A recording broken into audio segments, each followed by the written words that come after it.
The narrator looks at her shelf of contemporary books by both men and women on a variety of topics women could not have written about a generation ago. She feels the female writer, now given a broader education, no longer needs the novel as a medium of self expression. She takes down a recent debut novel called Life's Adventure or some such title by Mary Carmichael. Viewing Carmichael as a descendant of Lady Winchelsea, Ephra Behn, and the other female writers she has commented on, the narrator dissects life's adventure. First, she finds a prose style uneven, perhaps as a rebellion against the flowery reputation of women's writing. The narrator reconsiders maybe Carmichael is purposely deceiving the writer with unexpected stylistic shifts. She reads on and finds a simple sentence: Chloe liked Olivia. She believes the idea of friendship between two women is groundbreaking in literature, as women have historically been viewed in literature only in relation to men. Romance, the narrator believes, plays a minor role in a woman's life, but the excessive concern fictional women have for it accounts for their extreme portrayals as beautiful and good versus horrific and depraved. By the 19th century, women grew more complex in novels, but the narrator still believes that each gender is limited in its knowledge of the opposite sex. She reads on and discovers that Chloe and Olivia share a laboratory. The narrator reflects more on how impoverished literature would be if men are reviewed only as lovers of women. She believes that if Carmichael writes with some genius, then her book will be very important. She reads another scene with the two women in it and thinks it is a sight that has never been seen since the world began. Her high hopes for Carmichael's description of the intricacies of the female mind make the narrator realize she has betrayed her original aim, not to praise her own sex. She recognizes that for whatever mental greatness they have, women have not yet made much of a mark in the world compared to men. Still, she believes that the great men in history often depended on women for providing them with some stimulus, some renewal of creative power that other men could not.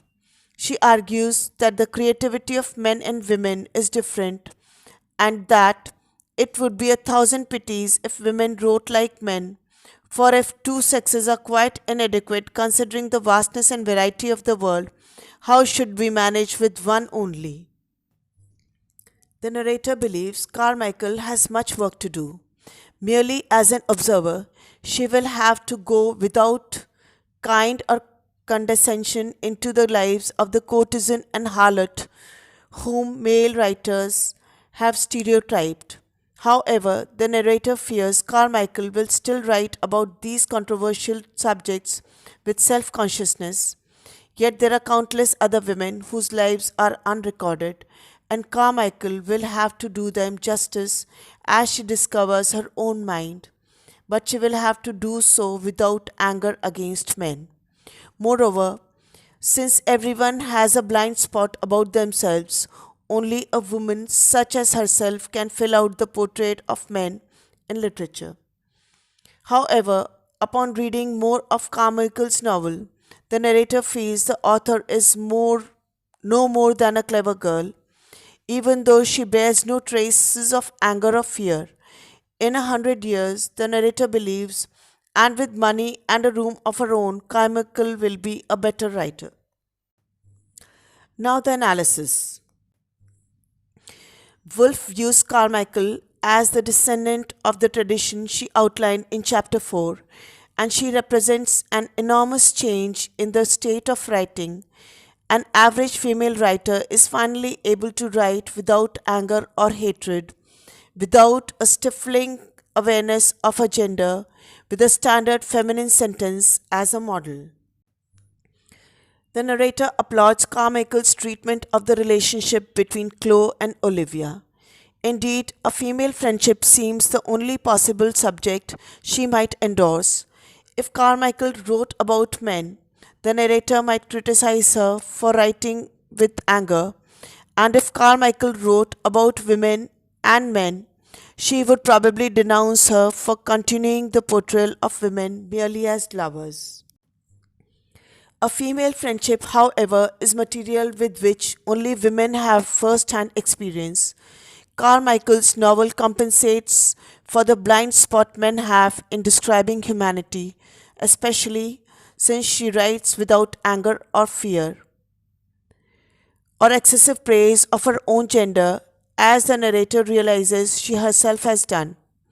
But the narrator does not see this blind spot as a travesty. Rather, it means the sexes are different and can complement each other in their attempt to understand themselves. Similarly, each gender has a blind spot about itself, and only through the observations of the opposite sex can it gain full enlightenment. Woolf continues her metaphors of genius as light and possibly adds a sexual twist to this chapter. Carmichael writes at first as if she is striking a match that will not light. Later, when Carmichael has proved herself more able, the narrator wonders if she will light a torch in that vast chamber where nobody has yet been. Perhaps in describing this unexplored region of female character, Woolf draws a parallel to the undiscovered area of female genitalia. It is all half lights and profound shadows like those serpentine caves where one goes with a candle peering up and down, not knowing where one is stepping. Nevertheless, Carmichael is a decent writer, and what is important to Woolf is that her writing does not suffer from anger or fear, but from a simple lack of genius and craft.